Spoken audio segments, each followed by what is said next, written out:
Bonjour à tous, nous sommes le dimanche 2 mars. En ce dimanche, la victoire du Seigneur, c'est la victoire de son Fils Jésus-Christ. Oui, Dieu a donné la victoire par son Fils Jésus-Christ, notre Seigneur. Comment ? Eh bien, c'est pas une victoire par les armes, c'est une victoire par l'amour, une victoire par le don suprême de sa vie. Je vous invite en ce dimanche à rendre grâce. C'est le jour de la résurrection. Et voilà comment les premiers chrétiens exprimaient cette joie. Lecture de la première lettre de saint Paul apôtre aux Corinthiens.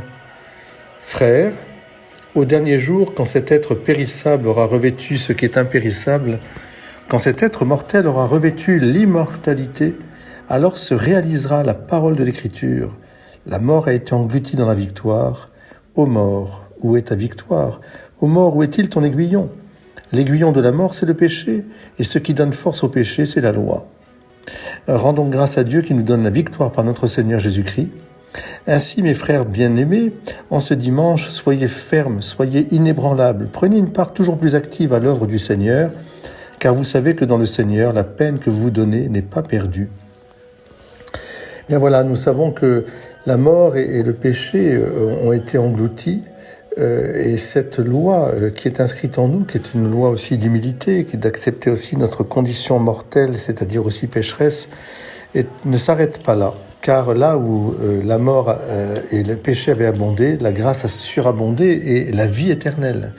Alors oui, rendons grâce à Dieu pour la victoire de notre Seigneur Jésus-Christ. À chaque fois que nous assistons à la messe, à chaque fois, eh bien, nous sommes triomphant déjà de ces forces du mal, elle triomphe en nous déjà, et elle prépare aussi cette vie éternelle qui est commencée ici-bas par une vie droite et bonne, car ce que dit la bouche, c'est ce qui déborde du cœur, que notre louange qui déborde de notre cœur affirme vraiment.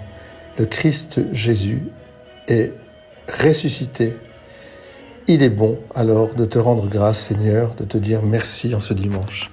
Faites-le en famille avec moi, faites-le en communauté paroissiale avec moi aussi, et faites-le surtout, je dirais, en communion avec l'Église, qui est une sainte, catholique, apostolique et romaine, au moment où nous prions aussi pour le Saint-Père. Soyez bénis. Bon dimanche à tous.